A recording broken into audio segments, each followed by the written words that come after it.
Okay, so Sherlock Vlogs, episode 6, third episode of season 3, the Reichenbach Fall. The first one we actually watched together, since we started doing the vlogs.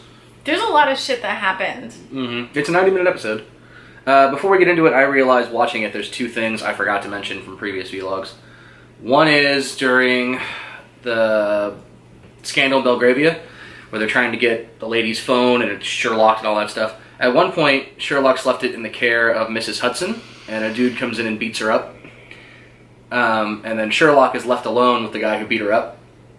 And we've seen throughout the series, when he analyzes the situation, he'll be looking at a chair and there'll be lines that show compressed, been satin recently, polyester, wool, the way he thinks.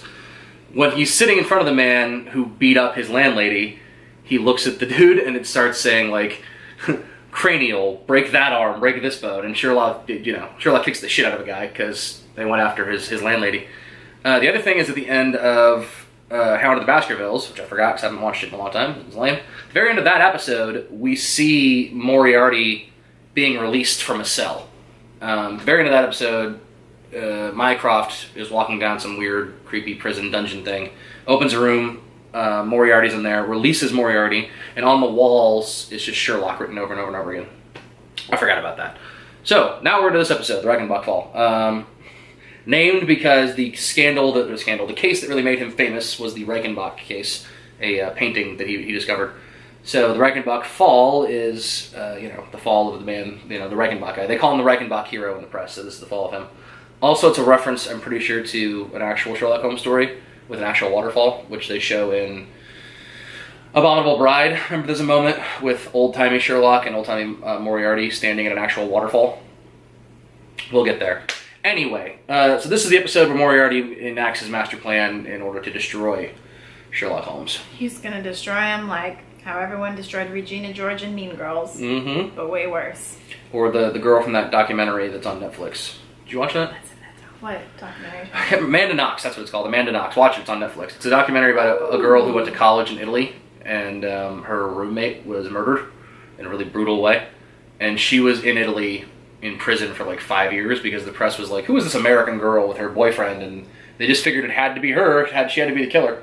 Great. Yeah, didn't they, They finally let her out, last year. Okay, yeah. And, anyway, great documentary. So same kind of thing. Moriarty's gonna use the press, public opinion, and the fact that Sherlock's a dick. That guy is a creepy genius. Yes, he is. I mean, he's not wrong. I don't know. About, anything he says. I don't know. I mean, I think he's wrong, but yeah. So anyway, this episode opens up with... I don't want Sherlock to die. Yeah. But... his view of the world, about how people are boring.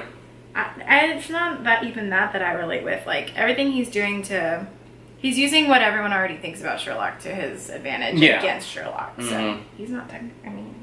But yeah, the only thing that's wrong is that it's all a lie. Yeah. And that's not true. This episode opens up with a wonderful sequence where Moriarty breaks into the Tower of London to steal the jewels. It starts off so fun. Yeah, and at the same time, he also uses a phone to, hack into the biggest prison in the country and the London bank. What does the prison have to do with anything? Just to prove that he can. He can get in. He can open any door he wants. But it didn't actually help him with anything else later in the story? No, none of that really. The only thing thing, what it did was it proved to whoever he'd want to sell that code to, is that he can open any door. Not just for money, but anything. True, that's why it was important. Okay. So that happens. Wonderful little sequence. He writes, "Get Sherlock" on a glass window that he breaks. He uses a diamond and a piece of gum to break through that sucker. And then he ends up on trial. And Sherlock's brought in as an expert witness. Lots of shenanigans with jokes and things. Watson tells him beforehand, just don't be yourself. Yeah. Don't be yourself. He has to show off though. Moriarty doesn't say anything. There are no witnesses and there's no evidence for him pleading not guilty.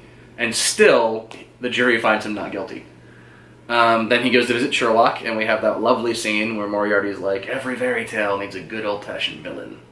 Yeah. And plus I like playing with you. He had a suicide, foreshadow in there. In that scene? Yeah. He says the fall. Yeah, he's like, you got a long way to go. Yeah, you've risen up, Sherlock, but what's next is the fall, and it's going to be a long fall. Yep.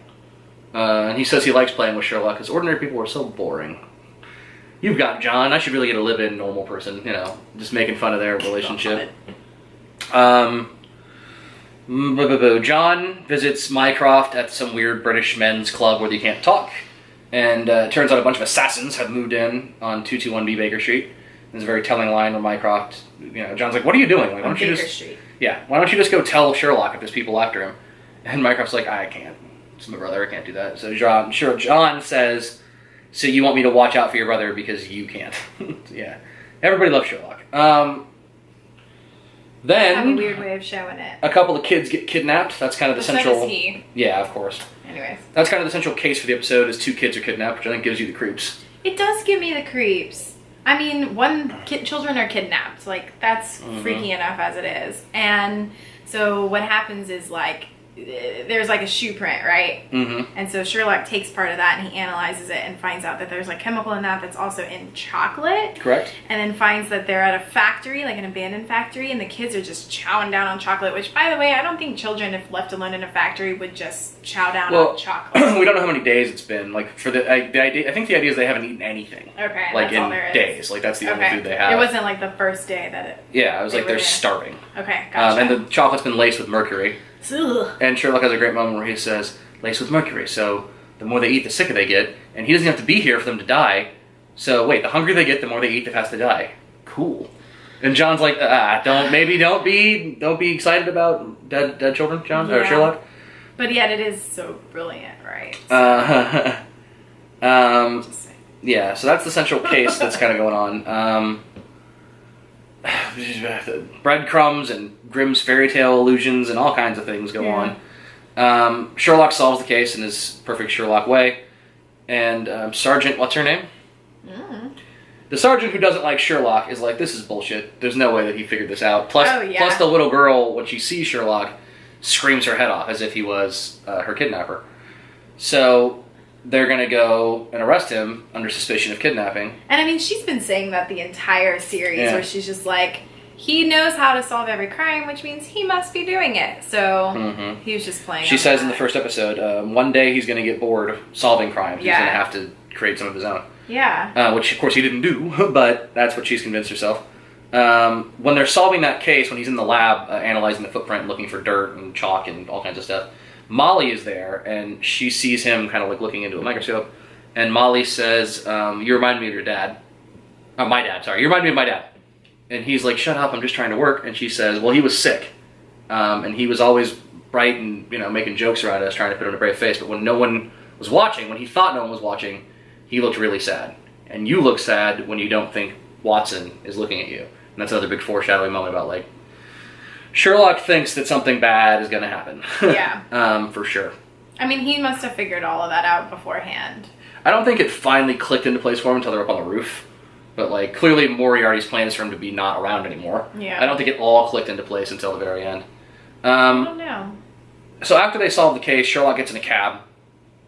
And by the way, this whole time, Moriarty, like, granted the kids got kidnapped, he's doing stuff, but Moriarty had told him, like, I owe you, like, what's the final solution to our problem? Like, there's a bigger game going on. So Sherlock, while he's saving the kids, also focused on this other thing. He's in a cab, and one of those, like, video monitors that's on the back of the cab seat starts to play, and it kind of fizzles out, and you see Moriarty as, like, a children's television presenter, and he starts telling the story about a knight named Sir Boast-a-Lot, who told so many stories about slaying so many dragons and how great he was. But the other knights hated his guts, because he was so much better than them. And then one day they started to wonder, what if it isn't even true? And that's intercut with the police, and they're deciding, like, what if this is all bullshit? Yeah. So that's Moriarty's plan, is to destroy him in the public eye, in the press, and with the police. The assassins are all there trying to protect Sherlock, because they know that the key code that Moriarty used to break into the prison and the Tower of London is somewhere in his head or in his apartment. But if they interact with Sherlock in any way, the other assassins are going to kill him, because they don't want to get to it first. That's what Get Sherlock meant at the beginning. It wasn't Moriarty saying, get Sherlock so I can talk to him. It was, hey everybody, you like this new thing I use to break into anything in the world? Sherlock's got the answer. So people are dying left and right. John and Sherlock are at the apartment when the police come to arrest him. Sherlock, understands, like, this is what he wants. One picture of me in handcuffs, coupled with the scream of the little girl, like, that's, he's trying to destroy him. He's trying to destroy me. So he gets arrested, and the chief inspector comes in, And is like, so that was our man, huh? Bit of a sniveling little weirdo, if you ask me. And Watson's looking at him like, I fucking hate your guts so much. Don't talk about my friend. And then Watson punches him in the face, and they both get handcuffed together. And then Sherlock does a cool Sherlock thing, and they escape. Which is odd. Why would they ever handcuff two people together? I don't know. It was a nice scene, though. Because this moment where Sherlock says, take my hand, John. And the whole fan base gets to go, look, they're holding hands. Yeah, I know. That's so cute. That's what it's for. They track down a reporter who Sherlock had met earlier, who was posing as a fangirl, but really she wanted her first big break and get Sherlock's side of the story. They track her down because there's been this hyping up in the like tabloids that like there's gonna be a Sherlock story, blah blah blah, and like an insider named Richard Brooks is the guy. So this is like one of it's my a great favorite scene. parts, actually. You tell it then. Moriarty walks in. So they track her down. They go to her apartment.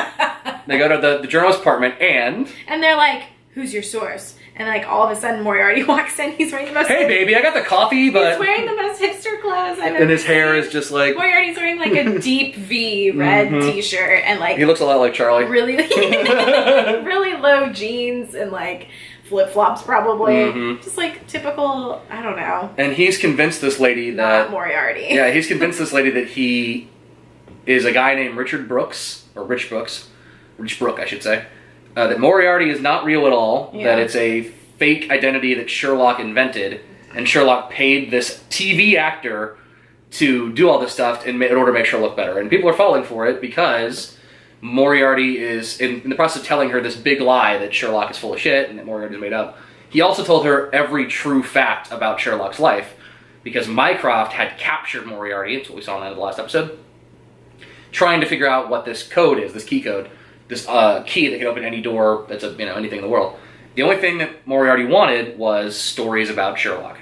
So what he's done is he's told this elaborate lie that is false, but everything else in that story is true. Yeah. So people are going to be swallowing it. Yeah. I love the fact that throughout all this, John never once has a moment where he's like questioning Sherlock. Oh yeah. He's never like, wait, are you sure? He's just like, get the fuck out of here.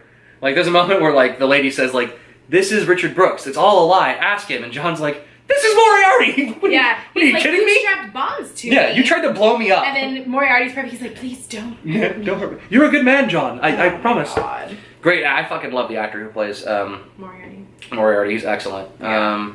He does that really well. So from there, they leave the like Moriarty fucking bolts. John and Sherlock leave the journalist's apartment, and there's a great callback. Like when he met her in the bathroom at the beginning of the episode, he says to her like he figures out who she is, and he's like, You're hungry for your first real scoop. You don't have any integrity. You got ink on your thing. Your skirt is shitty. Blah blah blah. You want a quote? Fine, I'll give you one. I'll give you 3 little words. You repel me. Like an hour later, when they're leaving her apartment, she says to him, I see you now, Sherlock, and you're just a fraud. And now I have 3 words for you. You repel me. So everybody's turning on Sherlock. They go outside. Now what do we do? And Sherlock figures it out. Like, the final piece of this puzzle is I have to die. So he abandons John. And we get... He gets John to go away. How did he manage that to happen? Because he says that John gets a phone call that Mrs... What's her name? That's later. Oh. First it's just like, John, fuck off. Like, I have to go think about something. And eventually John doesn't fuck off. He follows him to the hospital, and they're trying to... Oh, and that's when they have... They're trying to plan stuff out. And then John gets a phone call saying Mrs. Hudson's been shot, which is not true, which is an excuse to get John away from Sherlock. Great. How did that phone call happen? Moriarty had somebody call him. No way. Sherlock wanted to get him out of there. Because he had to, like, set a bunch of shit up. I'm sure he did, but I think Sherlock also knew, like... I'm sure Sherlock wanted to get him out of there, but Sherlock was just waiting. Like, that whole last time when they were together in the lab, I think Sherlock was just waiting for Moriarty to do his thing. Like, no, he was prepping. Yeah, I know, I understand, but I think all the prep was done. He doesn't need to get rid of John because he knew Moriarty was going to have, like, the whole thing is between Moriarty and Sherlock. So it wasn't... Sherlock didn't need to do anything to say, go away, John. The moment that phone call came in, Mrs. Hudson's been shot. John leaves, and Sherlock's like, I don't care, I'm going to stay here, I'm thinking. The moment John's gone, Sherlock's like, okay, come to the roof. Like, that was, to me, that was Moriarty's signal saying, we're done, like, here we go, we're about to do the final thing. That seems more of like a, John's gone, so now Sherlock can deal with everything. Okay. That's what I... Fair enough. Then what's your idea for how he got that phone call? I don't know. I have no idea. I'm just saying, like, it seems like something, I don't know. Why would Moriarty want John gone? Because he needs Sherlock alone up on that roof. But Sherlock texted him first. He texted him after John left, but the point is he needed Sherlock alone somewhere, and he needed John to be where the shooters are, because Moriarty's got 3 different shooters. Why can't the shooters go to the hospital? Because one was in the hospital anyway. Because if Sherlock knew John was in trouble and they were together, Sherlock would do something to protect John. It has to be Sherlock's isolated over here, and John's over there, so that Sherlock has to kill himself. I already figured that Sherlock knew he was going to die from the beginning.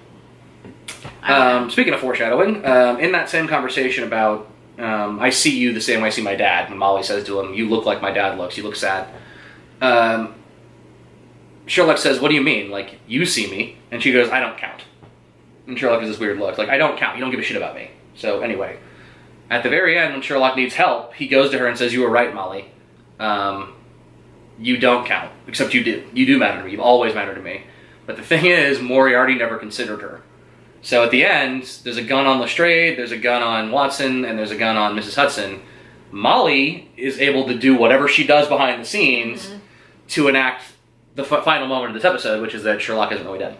So it's really interesting to me that Moriarty never considered Molly an asset, when really she's the greatest asset that Sherlock has. Yeah, absolutely. Even though he's a total dick. And he does apologize to her and tells her, like, I need you. Not just in this, but all the time. There's a really revealing moment where he says, if I wasn't what you think I am, if I wasn't what I thought I was, would you still want to help me? And she, without hesitation, like, yep, I do. I would want to help you.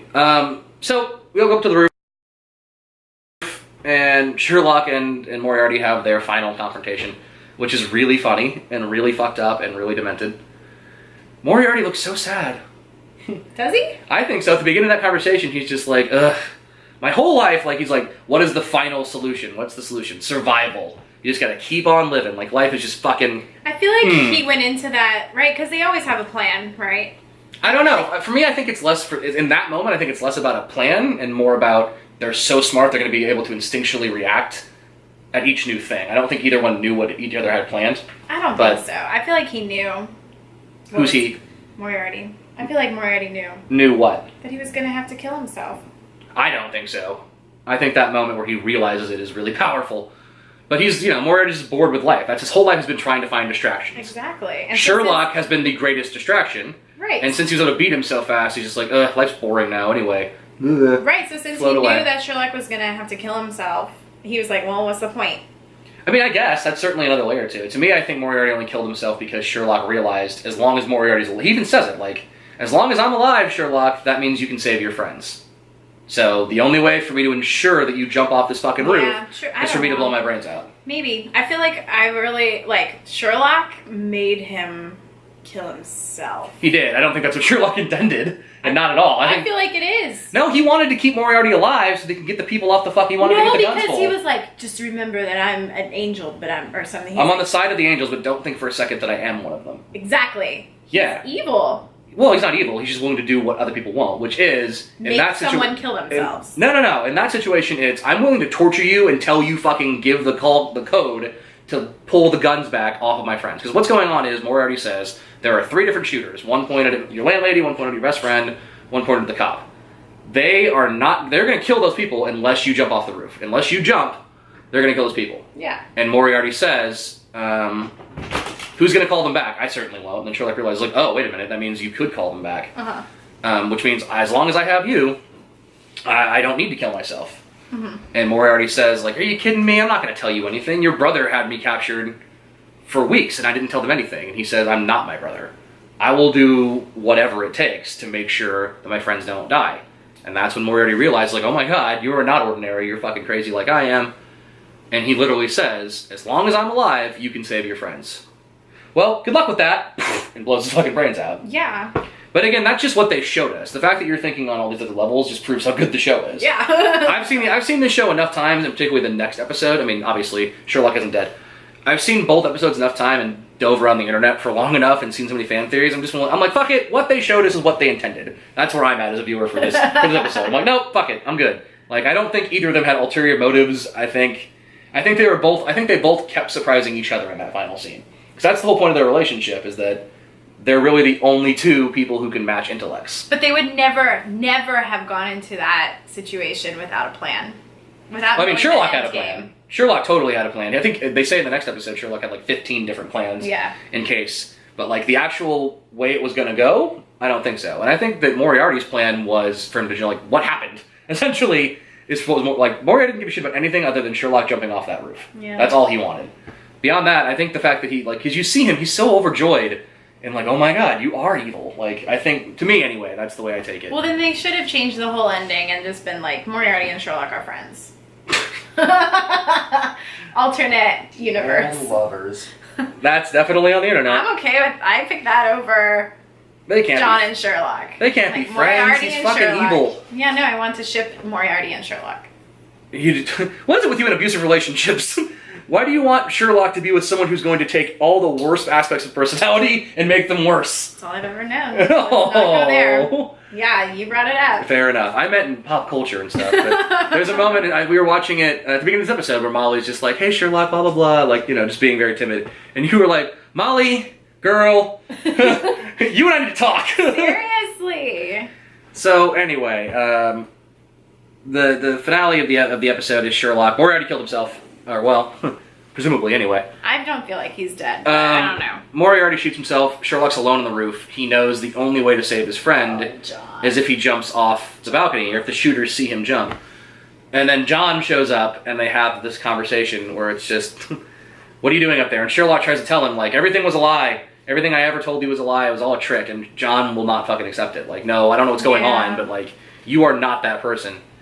And then Sherlock jumps. Goodbye, John. Now John is behind. John is wrecked. John, okay, put it this way. Here's the top of the building where Sherlock is standing.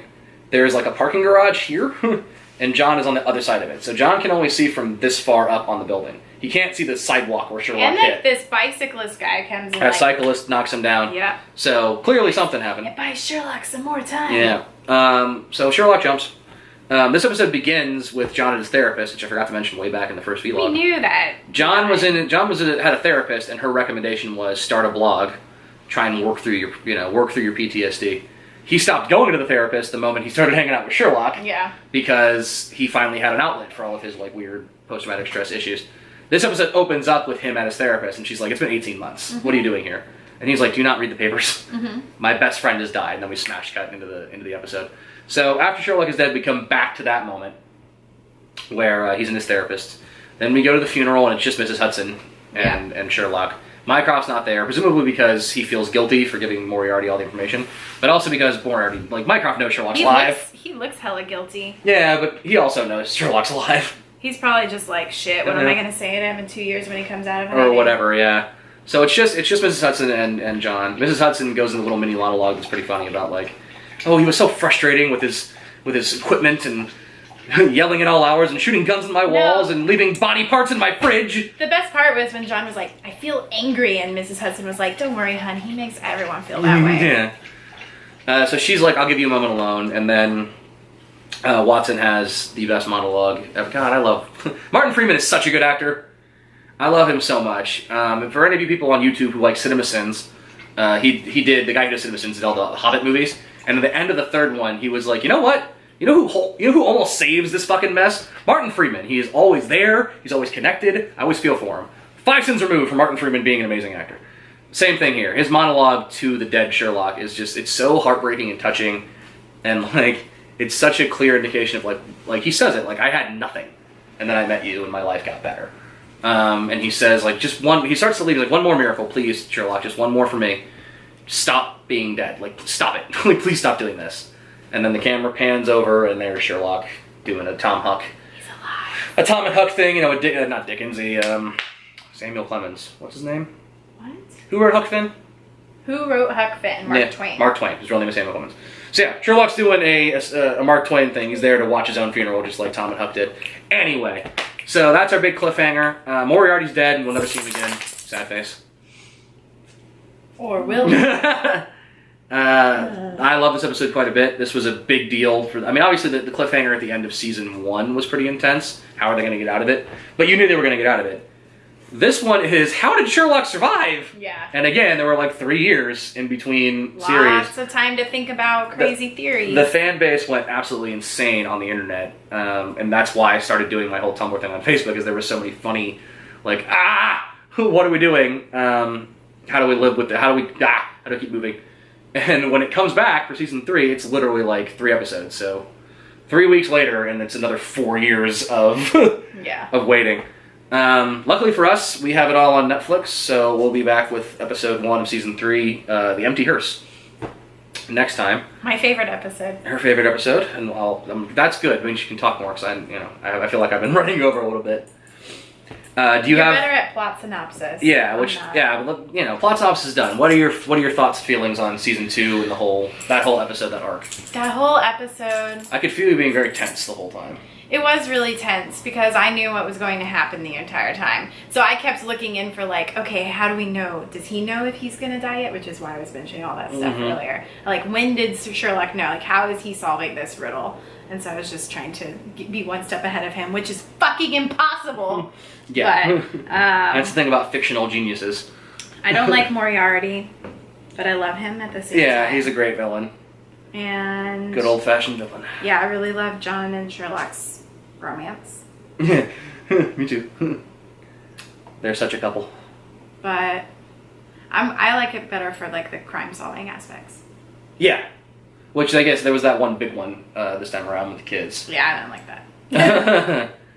that. Did you buy that about how he solved it? He found on the footprint he found dirt and clay and trees and something, and they all intersected at only one point in the city. And sure, yeah, I get that. That's fine. But how did he know that there was, what was it, PCGT or something in the wrapper? Or in the chocolate? They explained it at the time. Because they showed a chemical formula for ethanol. I'm pretty sure. Yeah, I don't know. I don't know enough science to know what whatever the chemical is. Breadcrumbs. He figured it out. I don't know. It was through, John found a letter that had the breadcrumbs in it, and a father, and references to Grimm fairy tales. They totally explained it in the episode. I understood the Hansel and Gretel reference. Even the PGDDD. They do explain that. They explain in the moment. They explain how he got it, but it's so fucking quick that I can't remember, and I don't care anyway. I just accepted. Sherlock figured it out. He's Sherlock. That's how he did it. I feel like that's where I'm gonna be you're wrong. I do love this episode. Even before the ending, I love the fact that throughout it, John's you have to be careful, Sherlock. People are gonna think badly of you, and he's I don't care. Why do you care? It's my life.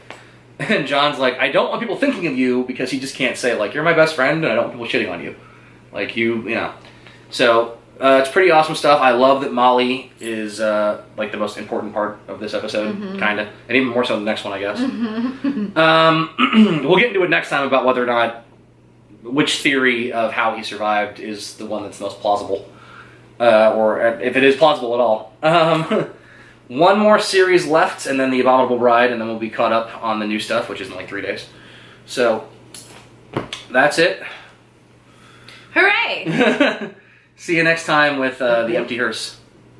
Bye.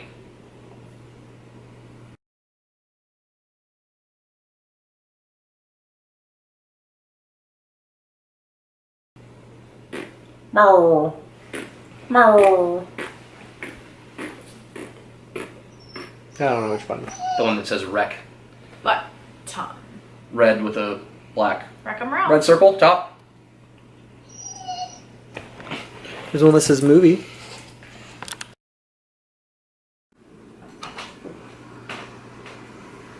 Ready?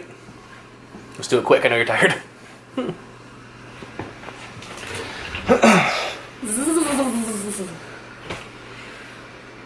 cold? Yeah.